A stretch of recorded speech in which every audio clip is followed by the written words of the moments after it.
Okay. Cool. So thank you so much for taking the time to have a chat with us today. And congratulations on receiving your recent visa grant for your Bachelor of Information and Communication Technology. How are you feeling about the news? Are you excited? First of all, thank you for inviting me, and I'm very much excited for the interview and the new country. Awesome. Well, can you tell us a little bit about the course that you're doing, the Bachelor of Information and Communication? Yes, my course is Bachelor of Information Communication Technology, and my major is Network Technology. Beautiful. So what kind of things, yeah, like do you learn about? How long is the course? Yeah. I didn't join my first class because of my late visa, and I think my main class will be web developing, and I enrolled in web developing course. I think that's increased my knowledge and my skill. Beautiful.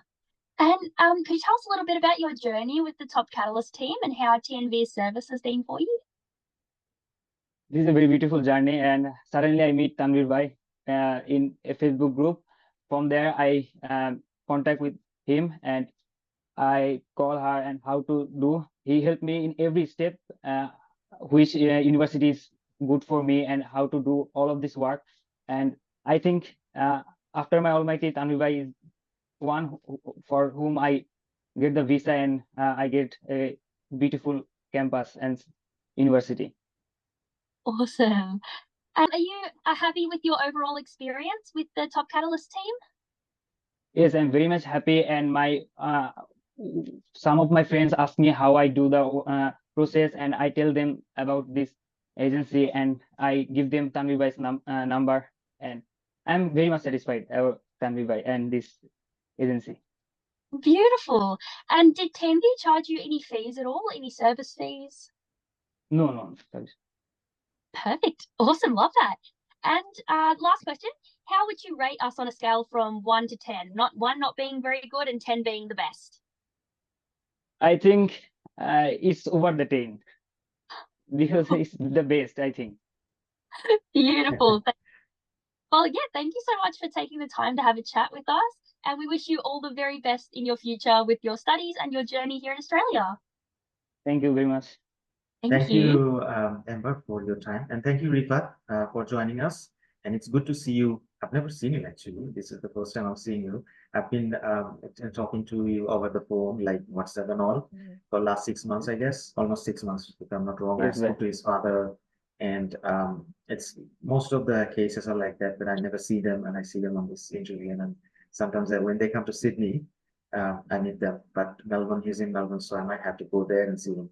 So, which I'll do sometime soon, I guess.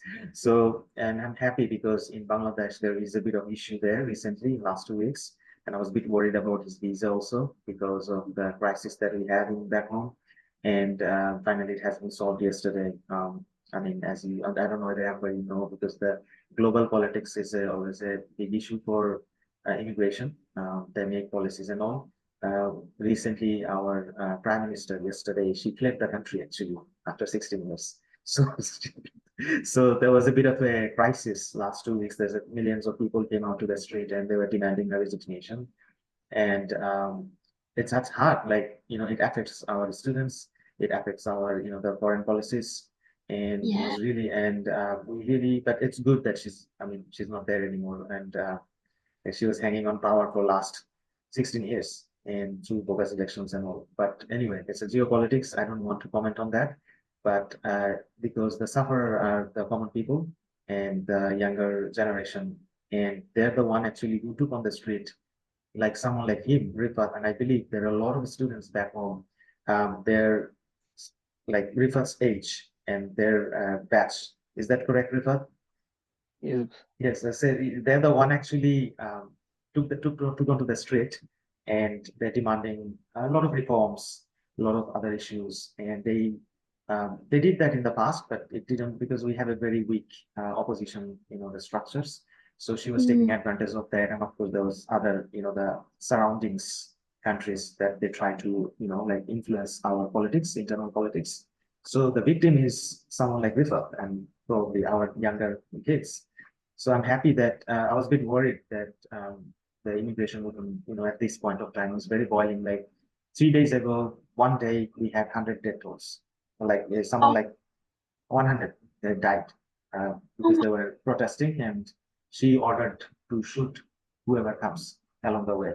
And yes, and I was worried about him also because the time that he got visa, it was happening right now. Is that correct, Rifat?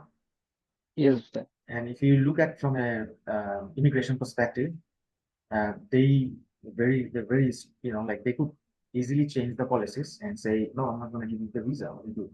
But that didn't happen. They let him and the previous few cases let them in. And I believe she left the country now, and the military took over whatever they're doing. I think things will be okay very soon, within maybe a month or something. And because we have 3 million um, younger, like people like him, full of energy, talented, and imagine they want to do something better in their life. And we have issues with the politics. And when you have a situation like this, they suffer. Yeah. So that's why I try to help them to get them out from the country. So his father was very worried. He was because what they did, they shut down the internet, they shut down the mobile phone, they switched off everything for 5 days, complete blackout. We couldn't do anything actually, And when that happened, he got the visa actually in between that time. So I couldn't even tell him the news. And yeah, I think Rifat found out on somehow VPN or something, right? He had access to Yes, VPN, and it's sad sometimes, but it's over. That's Hopefully good. there will be a new beginning. So anyway, my mission is to get everyone out from the country as much as I can, So imagine what Rifat would do in Bangladesh now. It's a very difficult place, right? And maybe some people will graduate and they will, struggle. But now, at least you have a world-class education here. You can struggle here rather than there, and then you can make your life, whether here or go back to your country or somewhere else. You are better equipped than what you have just seen in last whatever years.